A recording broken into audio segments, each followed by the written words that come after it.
Hello, Rose, and today we're going to be talking about belonging again, section 42. And we've been talking about the death of character by Hunter. And there's a particular question that needs to be asked.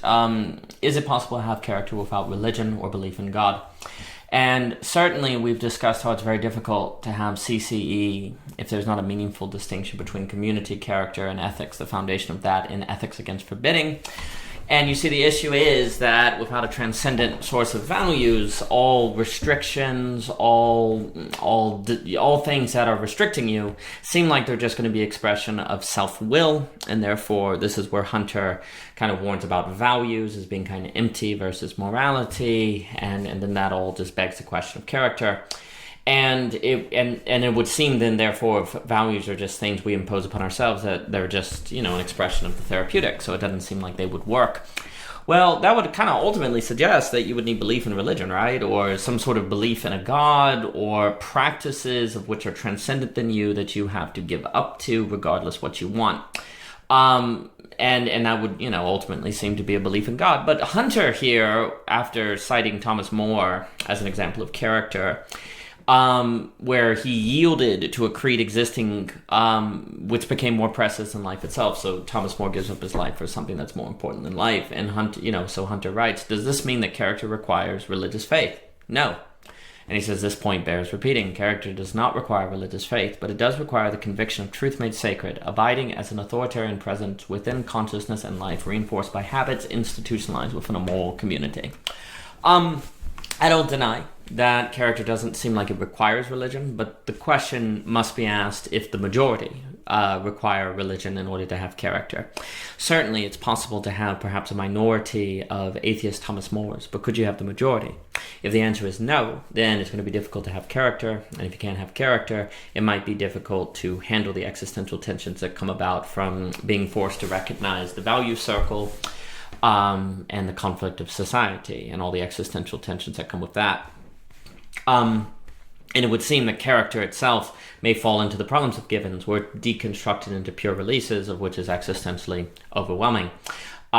You would just have personality. If character is done with, all you have is personality and consciousness, of which then means everyone has to be an existentialist and create themselves, which could, of course, overwhelm people. And, of course, we've been exploring the possibility of being a Nietzschean child, which arguably is exactly Nietzsche's response. Like, Nietzsche seems to have been more aware of a lot of the problems that would come with the loss of God than us, even, 200 years later, just about, 150 years later or whatever.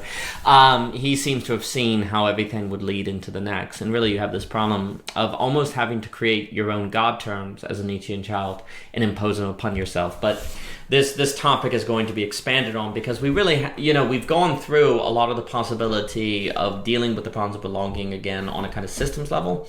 And we really are starting to focus in on an individual level. But then, of course, individualism is precisely what caused the collapse of givens, forms of it at least. So what kind of individual focus can you have that doesn't just add to the problem? And is that even possible?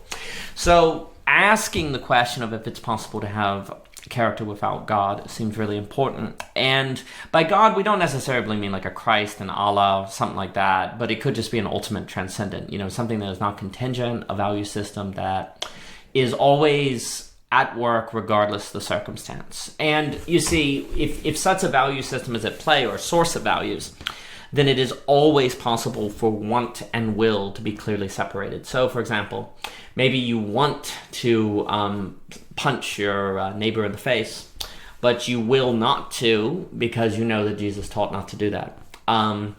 So there's a clear divide between will and want. What happens in a therapeutic age is will and want blur. It's not the case that they're necessarily always the same. I mean, you can experience that distinction in yourself.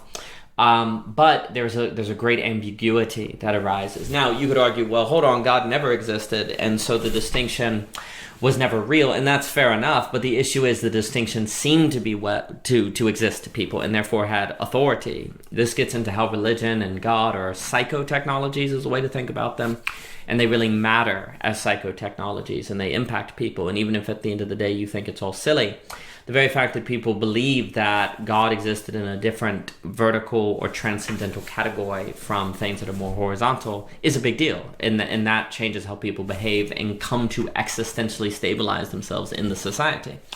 So the loss of a transcendent category like God makes it much more tentative. It makes it much more ambiguous.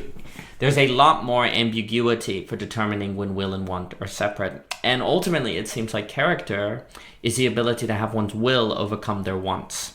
Or at least that's a general heuristic and guide. So now the thing is, Nazis, right? Maybe they didn't want to oppose minorities, but they were led to believe they should. So it doesn't necessarily follow that character is good. You can have bad character. I mean, there's lots of character in the banality of evil. So we're not saying character is necessarily good.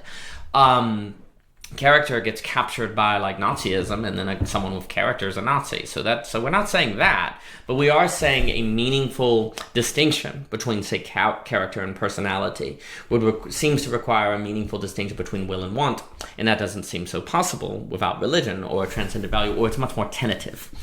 So it does seem to be the case that you need some sort of transcendent value that you at least treat like a transcendent value if you're going to have the majority of people develop character as opposed to a minority. But then at the end of the day, this might just be the question of can the majority be absolute knowers or Nietzschean children versus the minority? And that's what we continue to orbit and orbit and orbit. To further explore this question, we will get into a distinction Timothy Keller makes between created meaning and discovered meaning.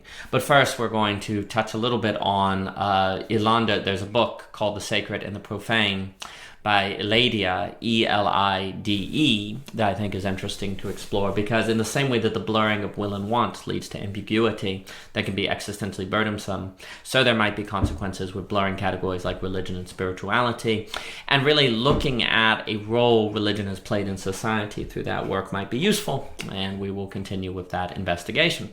For more by O.G. Rose, please visit ogrose.com for the playlist of Belonging Again YouTube, and there's a list on Medium of the sections, and thank you so much for your time.